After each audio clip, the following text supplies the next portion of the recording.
Sudhakantha doctor Bhupen হাজৰিকাৰ জন্ম জয়ন্তী আজি দেখা গৈছে যে কোকৰাঝাৰ চহৰৰ মাজমজিয়াত থকা শ্বহীদ বেদীত দিনজোৰা কাৰ্যসূচী যিটো অনুষ্ঠুপীয়াকৈ আয়োজন কৰা হৈছে দেখা গৈছে এই মুহূৰ্তত শ্বহীদ বেদীত যিটো ডক্টৰ ভূপেন হাজৰিকাৰ যিটো মাল্যাৰ্পণ লগতে শ্ৰদ্ধাঞ্জলি নিবেদন জনোৱা হৈছে সকলোৱে বৰ মানে অনুষ্ঠুপীয়াকৈ আয়োজন কৰা হৈছে কাৰণ ক'ভিডৰ যিটো SOP যিটো জাৰি কৰা হৈছে সেইবাবে যিটো সকলোৱে শিক্ষাবিদসকলে এনেকৈ অনুষ্ঠুপীয়াকৈ আয়োজন কৰিছে যে ডক্টৰ ভূপেন হাজৰিকাৰ জন্ম জয়ন্তীৰ দিনাখন আজি দিনজোৰা কাৰ্যসূচীত কি কাৰ্যসূচী ৰখা হৈছে বিশেষকৈ আপোনাৰ পৰা জানিবলৈ মই যত্ন কৰিম কি কাৰ্যসূচী ৰখা হৈছে। হয়, ধন্যবাদ। আমি ইতিমধ্যে আপোনালোকে গম পাইছে যে আমাৰ শ্বহীদ তৰ্পণ অনুষ্ঠান আৰম্ভ হৈছে আৰু তাৰ সমান্তৰালভাৱে ভূপেন হাজৰিকাৰ প্ৰতিমূৰ্তিত মাল্যাৰ্পণ আৰু শ্ৰদ্ধাঞ্জলিৰ অনুষ্ঠান ইতিমধ্যে চলি আছে আৰু আমাৰ মূল অনুষ্ঠান আবেলি বিয়লি 3 বজাৰ পৰা আৰম্ভ হ'ব আৰু আমাৰ অনুষ্ঠানৰ লগত সংগতি ৰাখি আমি এটা বক্তৃতানুষ্ঠান আয়োজন কৰিছোঁ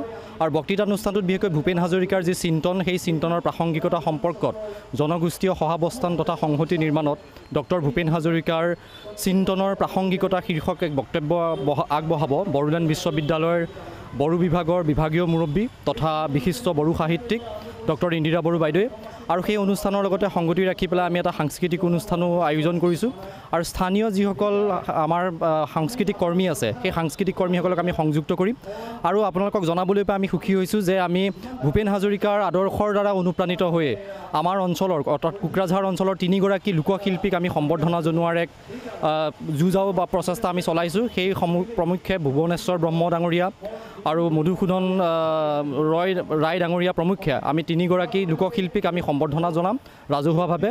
গতিকে এয়াই আমাৰ অনুষ্ঠানটোৰ আচলতে মোটামুটি এটা আলেখ্য। ধন্যবাদ। আজি বিশেষ দিনটোত আপুনি কি বাৰ্তা দিব বিচাৰে?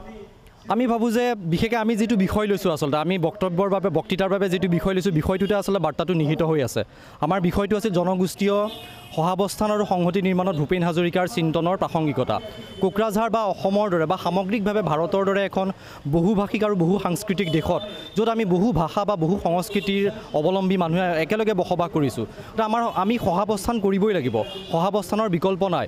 আৰু হয়তো আমি আশা কৰিছোঁ যে ভূপেন হাজৰিকাৰ দৰে যিসকল মনীষী আছে তেওঁলোকৰ চিন্তনে হয়তো আমাক সেই ৰাস্তাটো দেখুৱাব যে আমাৰ মাজত থকা বিভেদবোৰৰ পাছতো আমি কেনেকৈ আচলতে একেলগে থাকিব পাৰিম, কাৰণ আমি সহাৱস্থান কৰিবই লাগিব।